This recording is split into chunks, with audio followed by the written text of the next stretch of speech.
ඒ බහරේනේ පැවැත්වෙන ආසියානු යෝන් ක්‍රීඩා උළෙලේ පිරිමි මීටර 1500 ඉසව්වේ රන් පදක්කම දිනා ගනිමින් අචින්ත පසුගිය 23 වෙනිදා පැවති මේ තරගය අවසන් කිරීම සඳහා ගත කළ කාලය විනාඩි 3යි තත්පර 57ක්.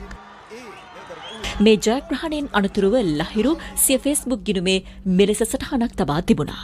ජනාධිපතිතුමනි, මම මගේ කෝච් ළඟ නැතුව තනියෙන් ට්‍රේනින් කළේ. මම මගේ ටයිමින් බලන්නේ තනියම, ට්‍රේනින් කළේ තනියම. ඒවා කවුරුත් දන්නේ නැති දේවල්. මගේ කෝච් චමිල් බෝතට සර්ව අදට අවුරුදු 1කමාරකින් විතර මගේ S2ට තාම දැකලා නැහැ. කෝල් කරලා ට්‍රේනින් වලට හෙල්ප් කරනවා විතරයි. මං තනියම කෝච් ළඟ නැතුව ට්‍රේනින් කරලා තමයි ඒෂියන් රෙකෝඩ් එකක් තියලා මේ ගෝල්ඩ් මෙඩල් එකක් දිනුවේ. ළමයි වෙනුවෙන් වැඩ කරන්න ගිහිල්ලා මගේ සර්ට ඇති වුණු මරණ තර්ජන නිසා සර් සහ සර්ගේ මුළු පවුලම ඉන්නේ හැංගිලා. ගරු ජනාධිපතිතුමනි, මගේ කෝච් චමිල් බෝතට සර්ව මගේ ළඟට ගෙනත් දෙන්න.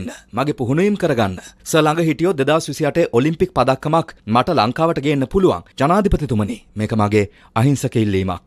අනේක විද දුක් කම්කටොළු මැද සිය සිහින හඹා ඉගිලෙන අචින්තට හෙට දවසේ ලක්මව ගෙල රනින් සරසන්නට ඇති වපසරිය බොහෝමයි. ඔවුනට ලක්මව තව තවත් රනින් සරසන්නට නම් ඔවුන්ගේ ගමන් මඟ හෙළිපෙහෙළි කර දීම අප සියල්ලන්ගේම වගකීමක්. මෙතෙක් කලක් තනිව පැමිණ ඉදිරිය වෙනුවෙන් ඔවුන් ඉල්ලන මේ අත්වාරුව ලබා දීමට නොහැකි නම් ඉන්නැති ඵලය කුමක්ද?